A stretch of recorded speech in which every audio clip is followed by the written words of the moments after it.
You have no right to be on board. Get out of there now. Amidst a raging blizzard, the small, slender woman stepped into the pilot's seat. A hand tried to pull her back. A shout echoed. But then, the control panel lit up. The rotors shrieked. The chopper plunged towards the mountainside, landing safely. No one knew. She was once a high-level rescue pilot. Rachel McKenna, 38, petite, with her hair neatly tied back, was merely a civilian mechanical technician at the remote Alaska search base. Her days were a quiet rhythm of clanking tools and the hum of machinery. She repaired equipment silently, always punctual, rarely speaking and befriending no one. Her colleagues, a mix of seasoned veterans and fresh-faced recruits, largely ignored her, save for a dismissive nickname, Grease Girl, an uncharitable reference to her constant proximity to lubricants and heavy machinery. A group of younger, cockier soldiers often snickered behind her back. She probably thinks this is a female version of Top Gun, one would quip, drawing chuckles from the others. Rachel never reacted. Her face, often smudged with oil, remained impassive. Each day she was the first to arrive at the workshop and the last to leave, a ghost moving among the hulking frames of helicopters and the scattered parts of broken engines. Her dedication was absolute, yet utterly unseen. Deep within a dusty locker, tucked away from curious eyes, she kept an old, tarnished badge. No one had ever noticed it, nor would they have understood its significance. It was a silent testament to a life she had purposefully buried, a past that lingered only as a phantom ache. One particularly brutal Alaskan morning, the base braced for a colossal storm. The weather forecast glowed crimson on the monitors, temperatures plummeting to minus 30 degrees Fahrenheit, winds howling at 50 miles per hour. The air was thick with the premonition of danger. The helicopter rescue team was on high alert, their faces grim, their movements precise. Rachel, on her way to retrieve a specific wrench, paused near the dispatch room. She saw the ominous weather map, the red zones expanding like an uncontrolled wildfire. A quiet, almost imperceptible tremor ran through her. She spoke, her voice barely a whisper against the rising wind outside. "Is there a contingency plan if the primary pilot runs into trouble?" Lieutenant Travis, a man whose arrogance often outweighed his experience, scoffed. He glanced at her, then back at the map, a smirk playing on his lips. "Don't worry," he said dismissively. "Flying is for people who actually know how to fly." His words were laced with an unmistakable condescension, a pointed jab at her perceived lack of status. Rachel's expression remained unreadable. She simply nodded faintly, then continued on her way, disappearing back into the cavernous workshop. But as she walked, her gaze drifted toward the snow-swept landing pad, where the hulking silhouettes of the choppers stood like silent sentinels. In her eyes, for a fleeting moment, there was a glint, a profound, unspoken intensity that no one noticed, no one understood. It was the spark of something long dormant, waiting for the right storm to ignite. The truth was, Rachel McKenna was a pilot. Not just any pilot, but a high-level rescue pilot for the Air Force, part of the elite 129th Search and Rescue Unit. Her hands, now accustomed to the grease and grit of engine parts, had once flawlessly commanded the most advanced rescue aircraft through conditions that would cripple lesser pilots. She had served with distinction, a rising star in a field dominated by bravado and raw courage. But 8 years prior, a mission had gone catastrophically wrong, forcing her to make an impossible choice that ultimately cost her team a cherished comrade. The incident, officially classified as loss of control during a storm, despite her flawless emergency landing, became a convenient scapegoat. The brass, eager to assign blame and preserve their pristine records, decided someone had to take the fall. Rachel, the quiet, principled pilot, was the chosen one. She was forced to resign her commission. She didn't fight it. She simply signed the discharge papers in silence, her pride a heavy, invisible cloak. The injustice burned within her, a silent inferno, but she refused to give them the satisfaction of a public battle. From that day on, she never touched a control stick again. She entombed herself within the world of engines, bolts, and the quiet, gnawing wound of her tarnished honor.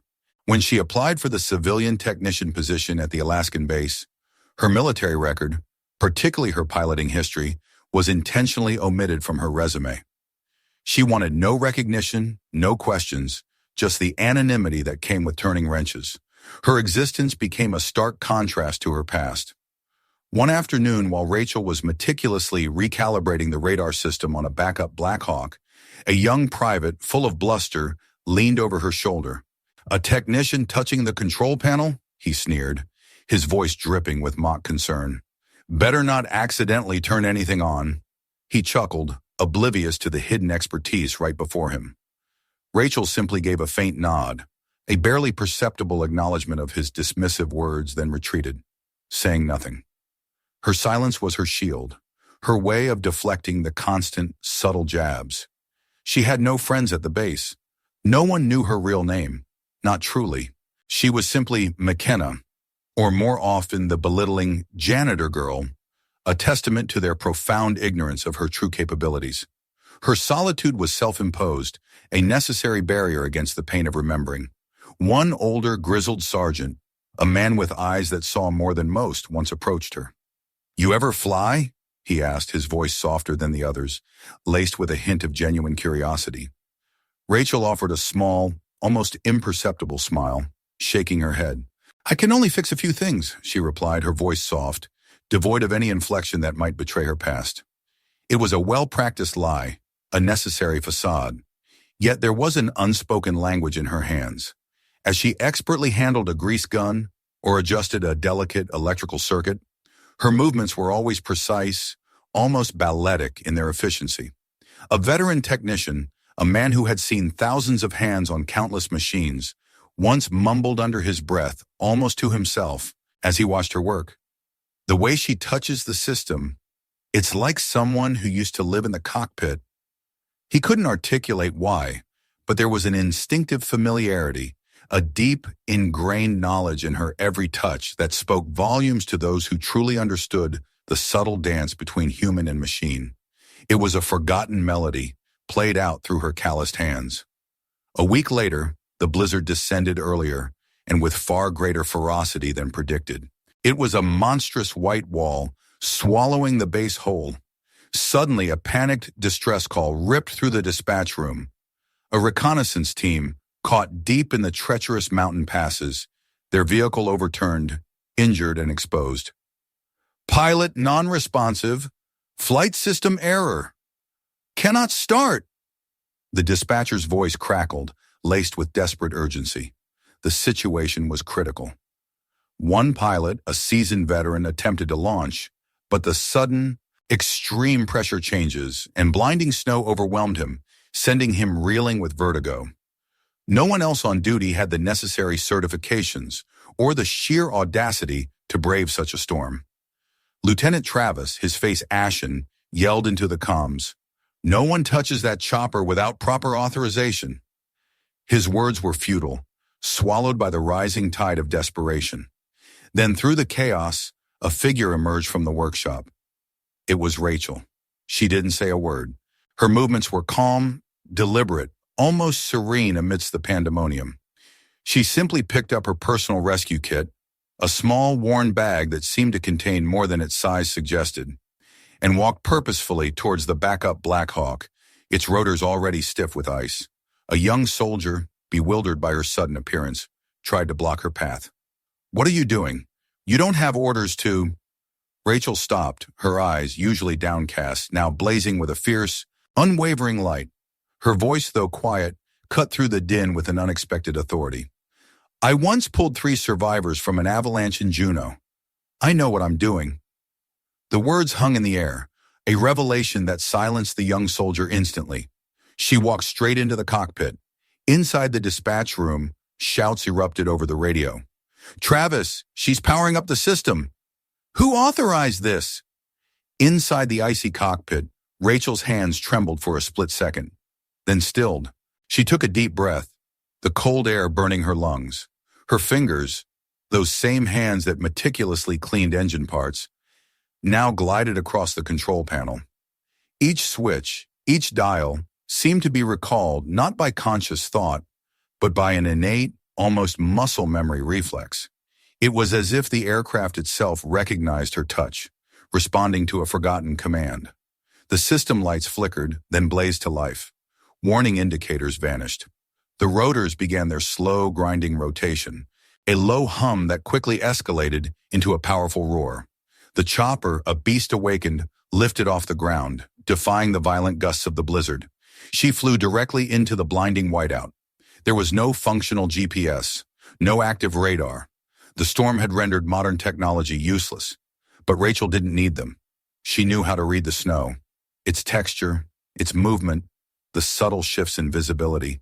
She could feel the contours of the terrain through the shudder of the airframe, navigating by instinct, by an almost preternatural connection to the hostile environment. She could even decipher the echoes of sound carried on the wind, translating them into mental maps. 14 minutes later, a miracle. She located the stranded soldiers. Their overturned vehicle was barely visible, a dark smudge against the relentless white. One man was bleeding profusely from a broken leg. 2 others were severely hypothermic, their bodies shivering uncontrollably. Rachel maintained a perfect hover, battling the furious crosswinds. She lowered the rescue hoist, a thin line descending into the maelstrom, and expertly kept the aircraft stable as each injured soldier was carefully brought on board. Her concentration was absolute, her movements precise, a dance between human skill and raw, unbridled courage. When she finally brought the Black Hawk back to base, the air was thick with the roar of its engines and the collective gasp of the assembled personnel.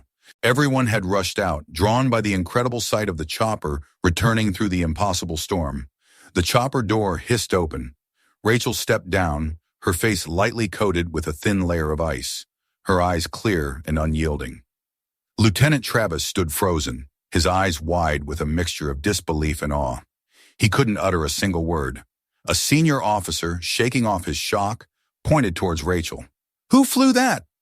One of the rescued soldiers, shivering but alive, his voice weak but clear, whispered, "Her."